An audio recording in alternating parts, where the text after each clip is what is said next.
Xidmətlərin əlçatanlığının təmini və xəstəliklərin erkən mərhələdə qarşısının alınması məqsədi ilə dövlət tərəfindən pulsuz dərmanlar verilir. Bu dərmanların hansı şərtlərlə və necə əldə ediləcəyi barədə məlumatı isə sujetimizdən öyrənəcəyik.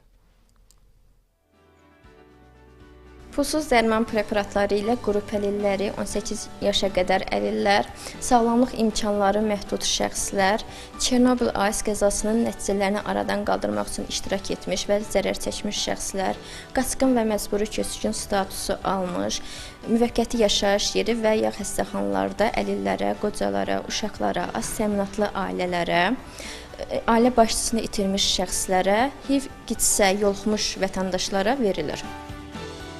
Həmçinin boy hormonu çatışmazlığından əziyyət çəkən uşaqlar komissiyadan keçdikdən, sağlamlıq imkanlarının məhdudluğu təsdiqləndikdən sonra müvafiq dərman preparatları ilə pulsuz təmin olunurlar. Dövlət proqramları çərçivəsində müxtəlif qrup xəstələr dərman almaq üçün dövlət büdcəsi tərəfindən vəsait ayrılır. Bunlara şəkərli diabet xəstələri, onkoloji xəstələr, xroniki böbrək çatışmazlığından əziyyət çəkənlər, dağınıq skleroz xəstələri, hemofiliya, talassemiya, irsi qan xəstələri, vərəm xəstələri, HIV, AIDS, gitsə, yoluxmuş şəxslər daxildir. İcbari tibbi sığorta çərçivəsində də vətəndaşlara pulsuz dərmanlar verilir.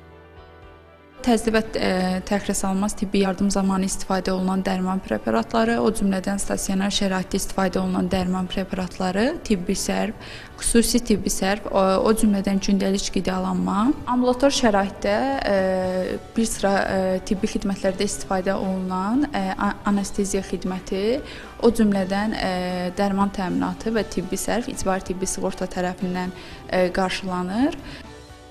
Pulsuz dərmanlarla təminat əlillər və xüsusi ehtiyacı olan qruplar üçün böyük əhəmiyyət daşıyır. Bu kimi yardımlar maddi çətinliklərlə üzləşən şəxslərin müalicə almasını asanlaşdırır və onların sağlamlıqlarını qoruyur. Samiq Nuriyev, xanım Rüstəmzadə, Cəmil Məhərrəmov, NTV Xəbər.